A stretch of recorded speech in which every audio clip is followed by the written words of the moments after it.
Hello everyone, রয়েস কিচেনে তোমাদের সকলকে ওয়েলকাম।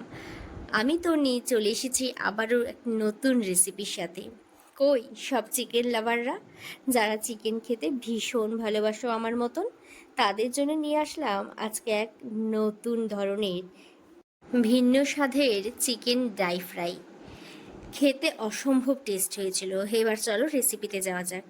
এখানে আমি 400 গ্রামের মতন চিকেন নিয়ে নিয়েছি, যেটার মধ্যে আমি প্রথমে আদা রসুন বাটা 1 চামচ করে, স্বাদ মতন লবণ, অল্প পরিমাণে চিনি, 2 চামচ চিলি ফ্লেক্স এবং 2 চামচ টক দই, তার সাথে 1 চামচ লেবুর রস, 1.5 চামচ গোলমরিচ গুঁড়ো দিয়ে ভালো করে এবার আমার চিকেনটাকে ম্যারিনেট করে নিতে হবে।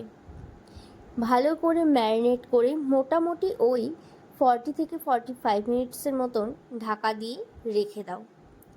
এবার একটা কড়া বসিয়ে তাতে সাদা তেল দিয়ে ম্যারিনেট করা চিকেনগুলো ভেজে তুলে রাখো। এখানে আমি একটু ভুল করে ফেলেছি, কথা বলতে বলতে সর্ষের তেলে সমস্ত চিকেনটাকে ভেজে তুলে নিয়েছি। তোমরা চাইলে কিন্তু সর্ষের তেলেও ভাজতে পারবে অনায়াসে, কোনো অসুবিধা নেই।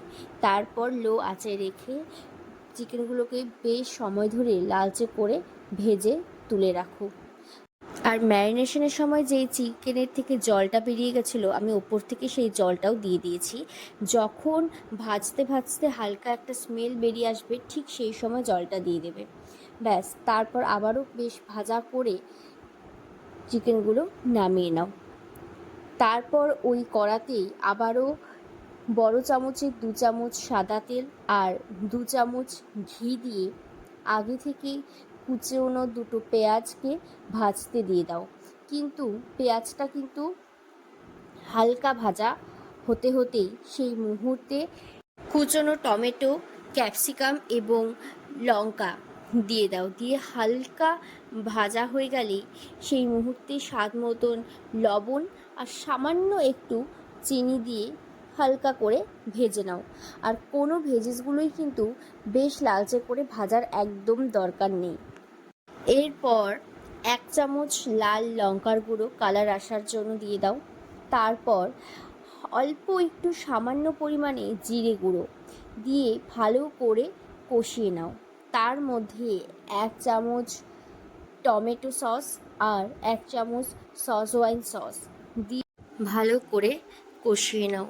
তার মধ্যে সামান্য পরিমাণ জল দিয়ে আবারও কিছুক্ষণ কষিয়ে নাও। এরপর আগে থেকে ভেজে রাখা সেই চিকেনগুলো দিয়ে ভালো করে কষিয়ে নাও। যখন তেল ছাড়া শুরু হয়ে যাবে, ঠিক সেই সময় আবারও সামান্য পরিমাণ উপর থেকে জল দিয়ে দেবে, দিয়ে ভালো করে আবারও কষিয়ে নাও।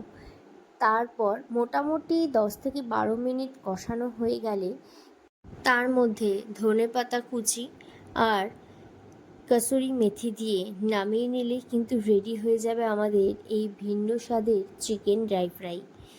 এবার তাহলে চলো থালিটা খুব সুন্দর করে সাজিয়ে নেওয়া যাক। প্রথমে এখানে দিয়ে দিলাম বেশ অল্প পরিমাণে ভাত, আর তার সাথে এই তো আজকের এই স্পেশাল আইটেমটা, আর তার সাথে কিছুটা পরিমাণ শসা। সাজানোটা ঠিক যতটা সুন্দর হয়েছে, খেতেও কিন্তু ঠিক ততটাই দুর্দান্ত হয়েছিল। বাড়িতে অবশ্যই একবার হলেও ট্রাই করো, তারপর আমাকে জানিও তোমাদের এই রেসিপি কেমন লাগলো।